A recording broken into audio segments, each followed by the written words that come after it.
4499. That's 1-800-865-4499. Toll free 1-800-865-4499.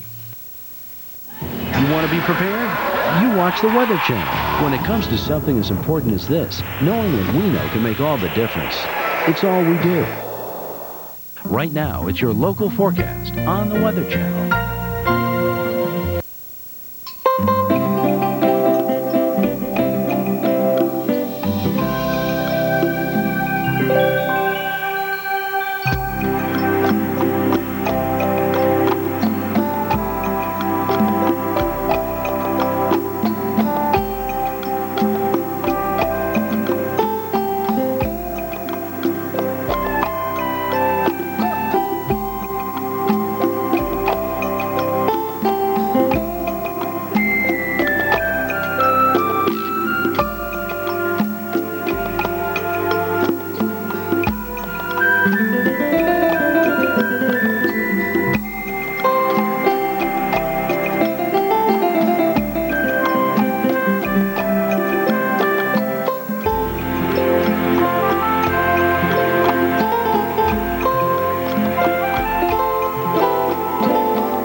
Looking at a live view of downtown Chicago. Some places around the downtown area are seeing progress in the removing of snow. Outer areas aren't going to be as lucky in quickly removing the second largest snowfall in your recorded weather history. Well, blowing snow and well below zero wind chills will continue to plague the Detroit area on this Sunday. Travel will be difficult with more than a foot of snow on the ground and of course much deeper drifts. Icy weather turned to rain in New Jersey, but not until after this multi-car collision this morning on Interstate 80. The major winter storm is now spreading headaches for travelers across the Northeast. And good morning. Welcome to this special edition of Weather Center on this Sunday morning. I'm Rick Griffin. In just a moment, Paul Cosin, our winter weather specialist, will join us and he'll analyze what he thinks will happen for the balance of today. Now, let's take a look at the weather map, check on the position of this major winter storm. And I want to let you know that we have live crews in the field, both in the Northeast and the Great Lakes. We have Mike SEIDEL in the Capital District in upstate New York. He's been talking about freezing rain and sleet. Meanwhile, in Chicago, it's windy and cold. The snowfall's come to an end, but Jim's going to tell us just how much snow fell in Chicago. It was a record. Second all-time, Rick, 21.6 inches here, and that goes down only...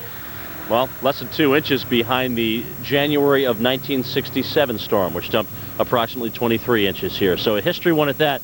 But if you know a little bit of Chicago history, you know that it's very politically correct to be prepared for a snowstorm, and that's exactly what they were. There's no doubt that this city was ready. And the good news is, of course, that the forecast and the computer models gave us about a 5-day lead time here with this one. Let's go ahead and look behind us as we look at the streets. This one being Dearborn Street. You're looking northbound, and you can see how clear it is. They've done a wonderful job in salting and sanding the roads and, of course, doing a lot of scraping. But now we have these huge snow banks that are sitting on the side, and unfortunately some of the cars that were left in the snowbank, which is, or left, I should say, parked on the sides of the roads, are now a part of the snowbank. And that is going to be an issue for them, obviously, as they try and dig that out. And with temperatures going down to 0 tonight, all these snowbanks are going to turn to basically rock, so they're going to have a difficult time in doing so. Airports are getting underway this morning, Rick. O'Hare, Midway, starting to release flights and also getting things back to normal there, but there are going to be delays, obviously, with a number of people. They still ask you to call ahead, and don't just think because you show up you're going to be able to get on a plane, because a lot of the flights are filling up quickly. No major accidents on any of the major expressways here in and around Chicago. All those expressways are open. They are snowy and slushy, as are the toll roads. But so far, so good. Things are getting back to normal. And one more thing, Interstate 65 now has been opened from Gary down to Lebanon in Indiana. that is good news, but you will still find a slow go on that interstate. So things slowly getting back to normal. They think they're going to have school for the kids tomorrow, and, well, the holiday looks like it's just about end for everybody. Let's find out how things are faring in the Capital District this morning. We'll go up to Albany, New York with Mike SEIDEL. Good morning, Mike. And Jim, this morning we've had the plows out. In fact, you can probably hear one going by right now under the bridge, and did a pretty good job of scraping 2 lanes of road with one plow. That's the first time I've seen that happen.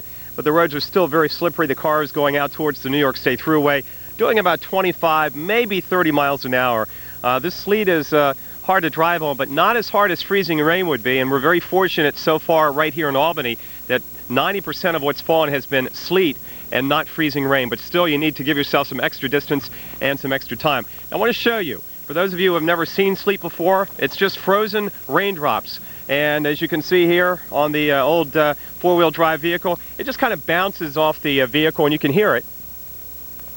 Here it sounds like kind of like popcorn, but that's what we've got coming down, and when it accumulates to a couple of inches, it's kind of like walking on marble. So you don't get much traction, but more traction than if we had freezing rain. That's the good news. Now, there is freezing rain south of here in the Catskills, up in some of the other valleys of New England, there's freezing rain, but so far in Albany, we've been in pretty good shape. We expect whatever's falling to taper off early this afternoon, and then it's just back to cold wintry weather for Monday and Tuesday.